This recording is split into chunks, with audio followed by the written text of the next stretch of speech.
But you feel for Everton as well, the second half, the moment that first Erling Haaland's goal went in, Everton can't really do much because your whole game plan is just to frustrate City. Yeah, your momentum is now. What you want to do is you want to basically looking for a 0-0 or a set piece where you can nick it 1-0. You're not really being too adventurous in the game, and the first goal's your killer. And as I say, it was a deflection, great finish, but that is the difference when we're talking about winning the league title.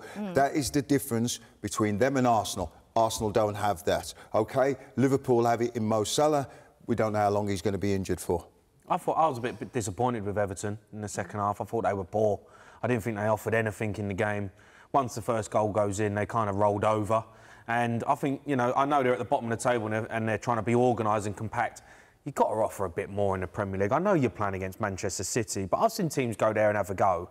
I've seen teams go to Crystal Palace. I've seen, you know, teams go there and try and... They're good enough, though, Everton. What do you mean? What do you mean they're not good enough? Of course they're good enough. Yeah, but, Jamie, you're talking about staying in the league. You got Beto, you got Calvert-Lewin, you could have had a go. But you could have made... I just thought they were poor. Yeah, but you've got 10 points adrift, right? The one thing you don't want to do is have another point from a goal difference, right? That could be crucial at the end of the season. And this is what teams do. They go at the end of the day, and Sean Dyche has done... He's been very, very clever. Listen, we've lost the game now. Let's get Ashley Young off, get Calvin Lewis off. This isn't about... You know what the games are about? It's about beating Crystal Palace next week. You know, Arsenal last season, I talked about it. I said, right, everybody talks about Arsenal getting beat off the top boys. That didn't cost them the league. What cost them the league is getting beat off Crystal Palace and the likes of Brighton at home. But go there and enjoy it. You know, if you're going to go there, you go there and enjoy it. It's about staying in the Premier League. Are you genuinely worried that Everton's going to go down? Yes.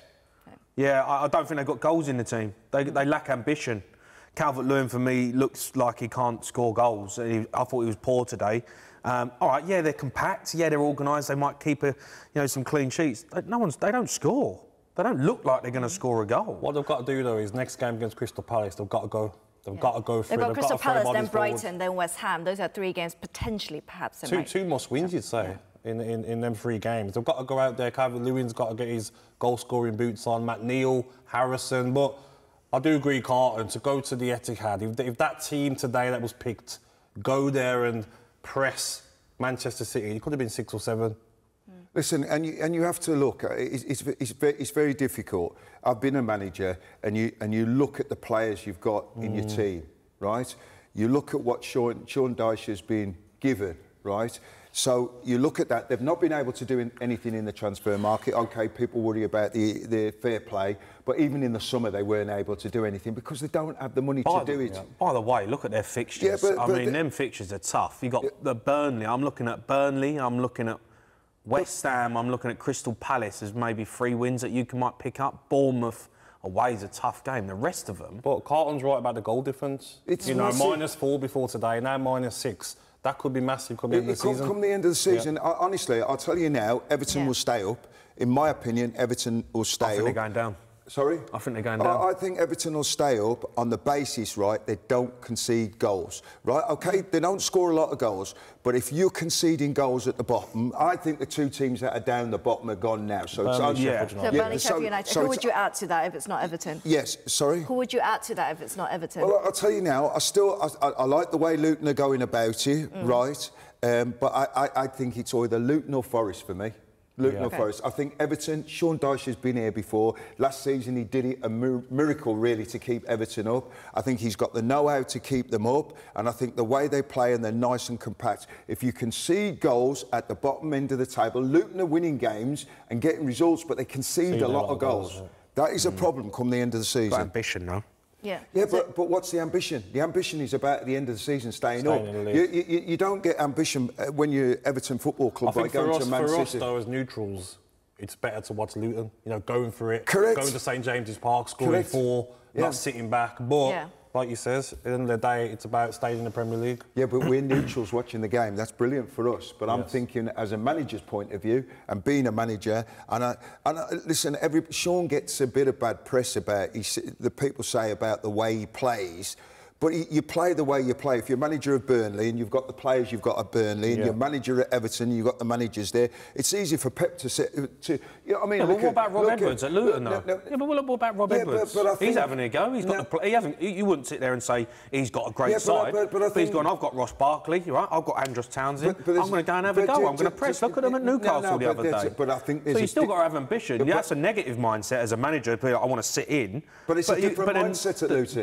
But the new manager, the new young manager, like Rob Edwards, is coming into the league and saying, no, I'm going to go and have a go. I'm not going to sit in and park the bus and lose 2-0 at Etihad. I'm going to go and have a go and try and win a game. And that's why I think Luton are going to stay up, because of Rob Edwards. His mentality is, no, actually, we're going to go and win. Luton will stay up by virtue, if they do stay up this season, and I'll be all due respect, I've got a lot of time for Rob and I know him well, they'll stay up for the two teams who've had points deduction. That's the only reason they stay up this season. They're not good enough to stay up, and they have been adventurous. And there's a little bit in Luton. Do you know what their team talk will have been at the start of the season? From the chairman, from the and you can see that. Listen, we'll have a go. If we stay up, we stay up. If we don't, we get the parachute money. We'll go again. Right? That's their mentality. Everton have never been relegated, so it's a different kind of mentality. Sometimes when you do watch Everton, when I've got everyone fit, you see the core flying forward. Yeah. You know, so he can do it, Sean Dyche. He's got the players to do it. Get McNeil flying forward, get Harrison flying forward.